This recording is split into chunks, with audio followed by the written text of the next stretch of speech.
Grundsätzlich ist Stillen die beste und natürlichste Nahrung für dein Baby. Doch was ist, wenn du dein Kind nicht ausschließlich stillen kannst oder möchtest? Oder wenn du deinem Kind Säuglingsnahrung zufüttern möchtest? In solchen Fällen sind Anfangs- und Folgemilchen geeignete Alternativen. Es gibt sie auf Basis von Kuh- und Ziegenmilch. Zu Folgemilchen zählen die Zweier-, Dreier- und die Kinderfolgemilch. Du kannst sie begleitend ab dem Beikoststart füttern. Die Zweiermilch hat den Vorteil, dass sie durch zusätzliche Stärke gut sättigt. Außerdem ist sie auf die speziellen Ernährungsbedürfnisse deines Babys nach dem 6. Monat abgestimmt. Da sie andere zusätzliche Nährstoffe und einen erhöhten Eisengehalt enthält, unterscheidet sie sich von Muttermilch. Die Dreiermilch ist altersgerecht sättigender und eignet sich ab dem 10. Monat im Anschluss an das Stillen. Die Gesundheit deines Babys wird unter anderem durch Vitamin D für den Knochenaufbau und Jod für die geistige Entwicklung unterstützt. Gerade in der Wachstumsphase ab dem 12. Monat haben Kinder einen erhöhten Bedarf an Nährstoffen. Die Kinderfolgemilch liefert wertvolle Mineralstoffe wie Eisen und Jod für die geistige Entwicklung sowie Vitamin D für den Knochenaufbau. Bevor du etwas auswählst, frag gerne auch nochmal deine Hebamme oder den Kinderarzt um Rat. Благодаря, Петя. Добър ден на всички майки, на всички, които се включиха днес в тази лекция. Искам да ви запозная с един проблем, който много често тревожи родителите и да поговорим за ролята на пробиотиците за намаляване на болка и дискомфорт при колики на кърмачета. Знаете, че коликите са много често явление, много често срещан, слабо разбиран и много разочароващ родителите проблем. Определят се като прекомерни пристъпи на плач през първите няколко месеца от живота. Някъде между 3 и 40% от бебетата по света имат този проблем, като едно от всеки 6 семейства или някъде около 17% се консултират с здравен специалист относно симптомите, свързани с колики, които са прекомерен плач, нервност, дистрес поради болков синдром.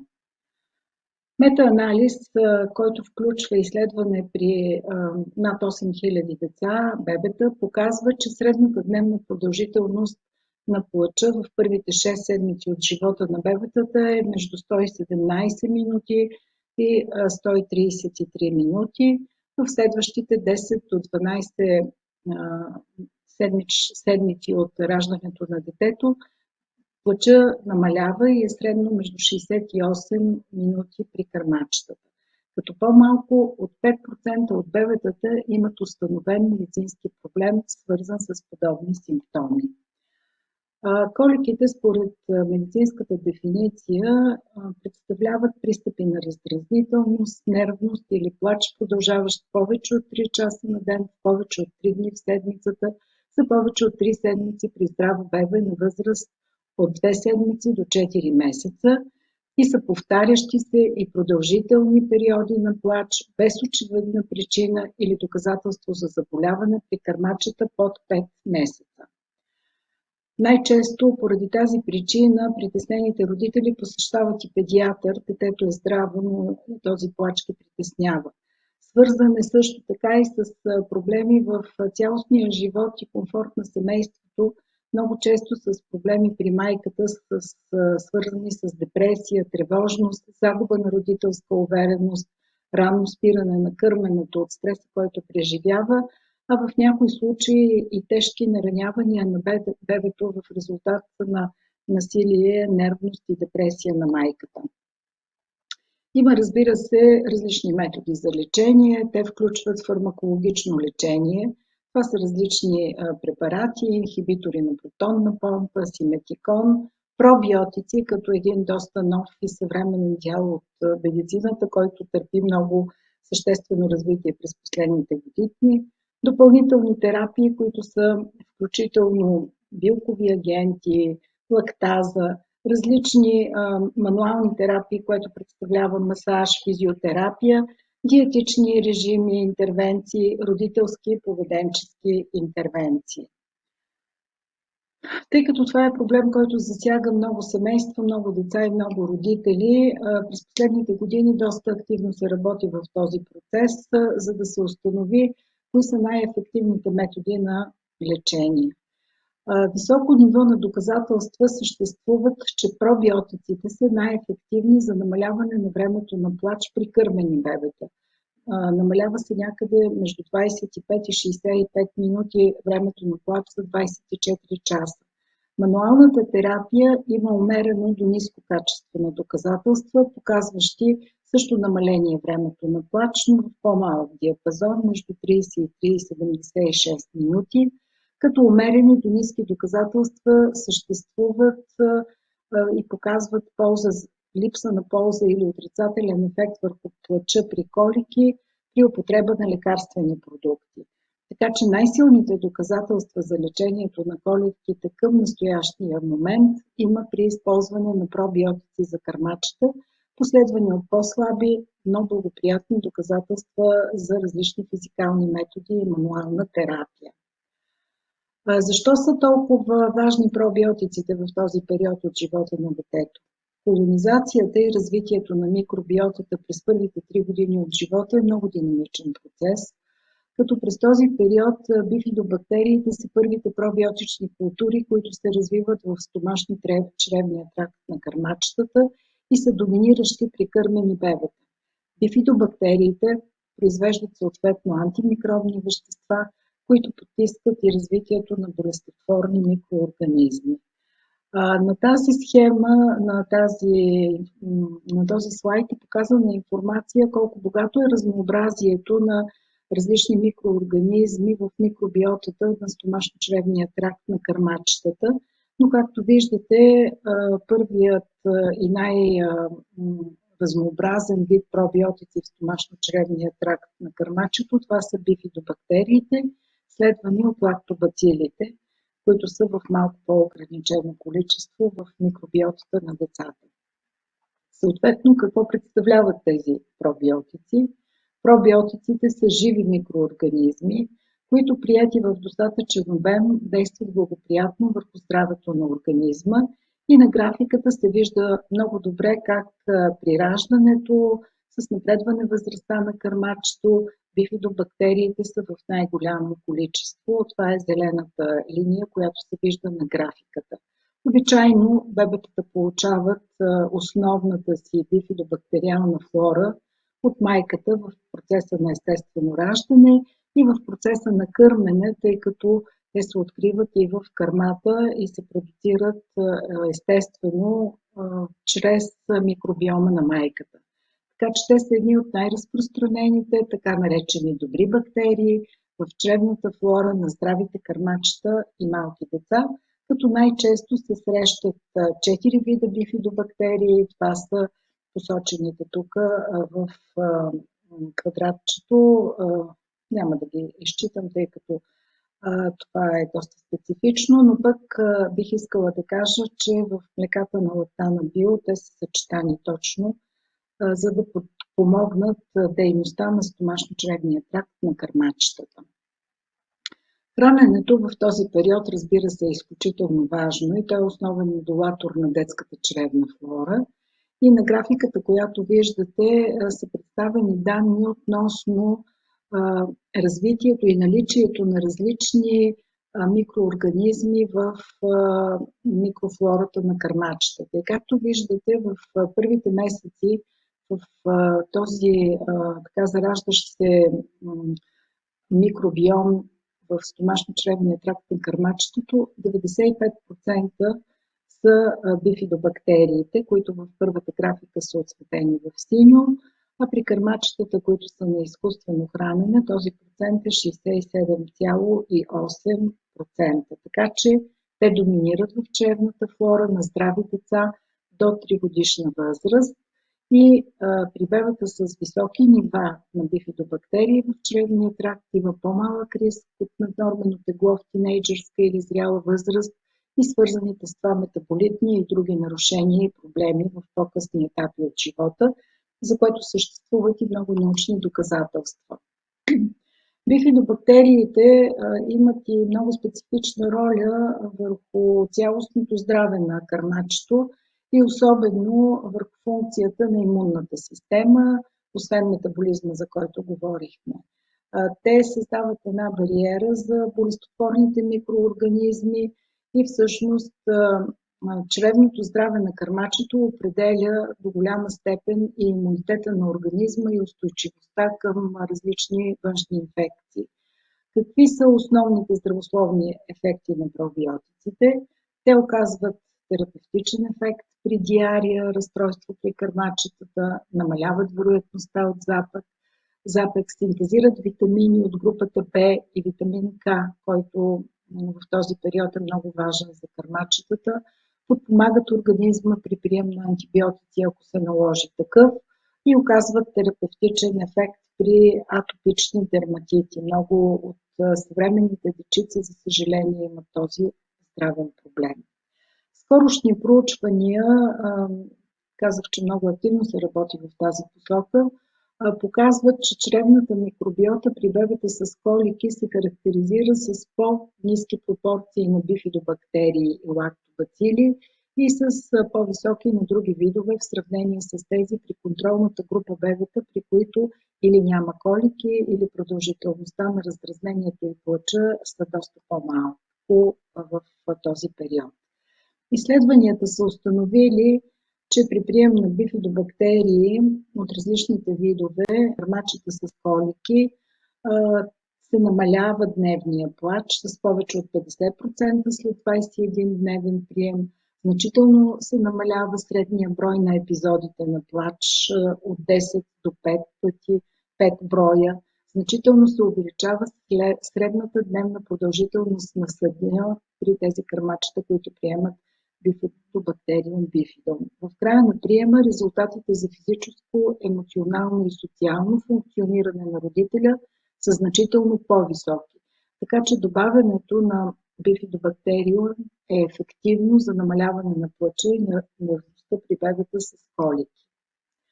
Също така са правени изследвания за сравняване на ефекта между приема на лекарството симетикон и прием на пробиотик бифидобактериум бреве.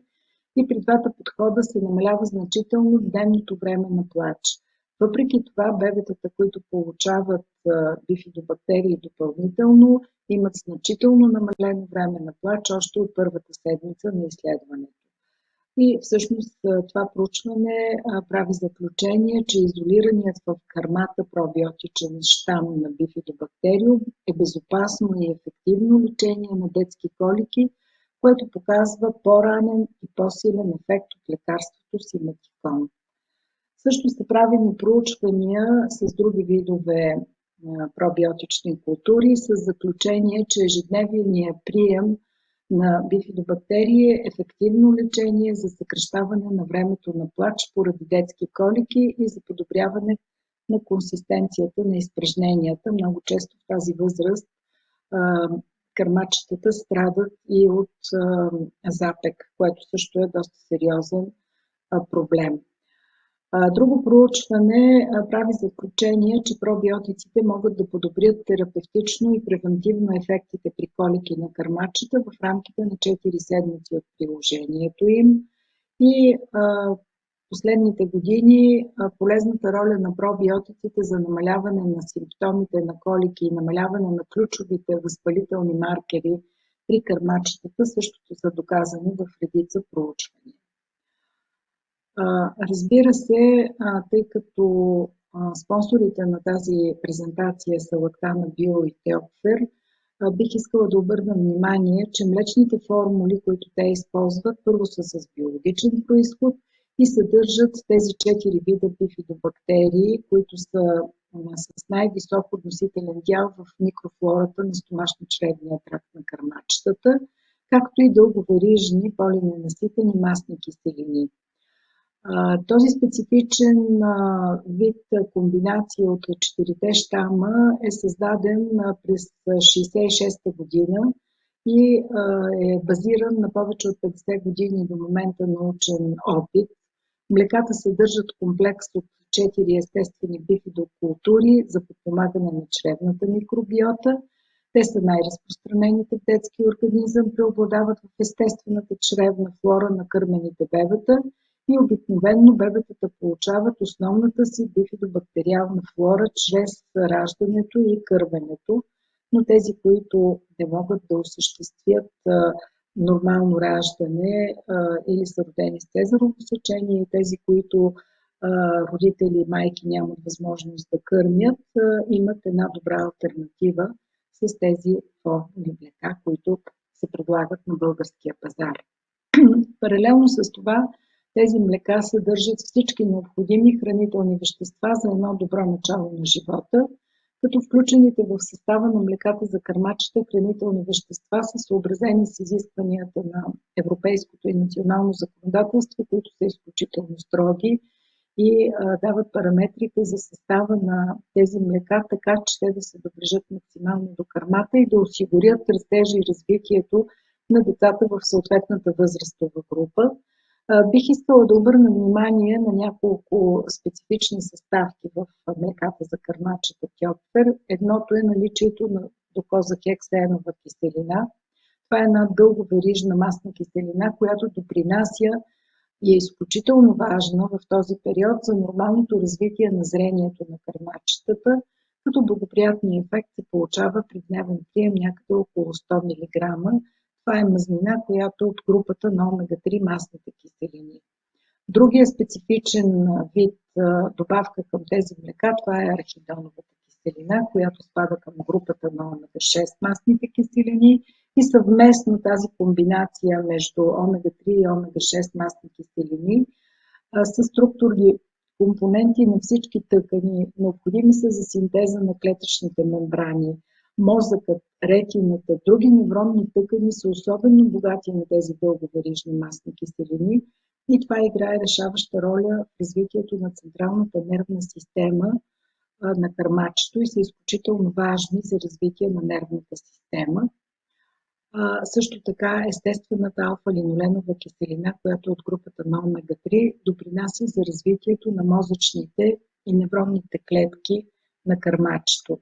Изключително важен и критичен период в растежа и развитието на кърмачетата е получаването на адекватно количество от тези важни полиненаситени масни киселини, които са важни за зрението и за развитието на мозъка и съответно за когнитивните функции в по-късна възраст на кърмачетата. Паралелно с тези млека, Кьопфер предлага и млека за кърмачета на основата на козе мляко, които също отговарят на всички изисквания и предоставят възможност за използване и на специфичните ползи на козето мляко в тези млека. Като белтъкът на козето мляко е сравним с този в майчиното мляко. Неговият специален състав го прави лесно смилаем и подходящ за хранене на бебета и малки деца. Козето мляко има висок процент средноверижни, наситени и дълговерижни полиненаситени масни киселини, които са важни за човека и се усвояват лесно от детския организъм. Има и една специфична съставка таурин, която е фактор за растеж и развитие, която се съдържа в майчината кърма и добавена всъщност в млеката за кърмачета и налична в козето мляко, е изключително важна за водния баланс, за правилното скелетно развитие и оптималната мозъчна и сърдечно-съдова функция на кърмачето, т.е. неговия оптимален растеж, развитие и на всички органи и системи. Козето мляко и млечните формули на основа козе мляко на Лактана Био отговарят на най-високите изисквания по отношение на качеството. За производството му се използва пълноценно биологично мляко от сертифициран биологичен произход и без съдържание на генетично модифицирани организми. Има добавени съответно омега-3 и омега-6 масни киселини и в състава му присъстват всички необходими витамини и минерали в нужното количество за възрастта, за която е предназначено млякото за кърмачета. Бих искала обаче да обърна внимание на нещо важно. Козето мляко съдържа белтък, който е подобен на белтъка на кравото мляко и поради тази причина може да не е подходящо за бебета, които проявяват алергия към белтъка на кравото мляко. Така че родители, които знаят, че детето има този проблем, трябва да го хранят с хидролизирани млека за кърмачета, които са по-добра алтернатива в случая при алергия към белтъка на кравото мляко. Благодаря за вниманието.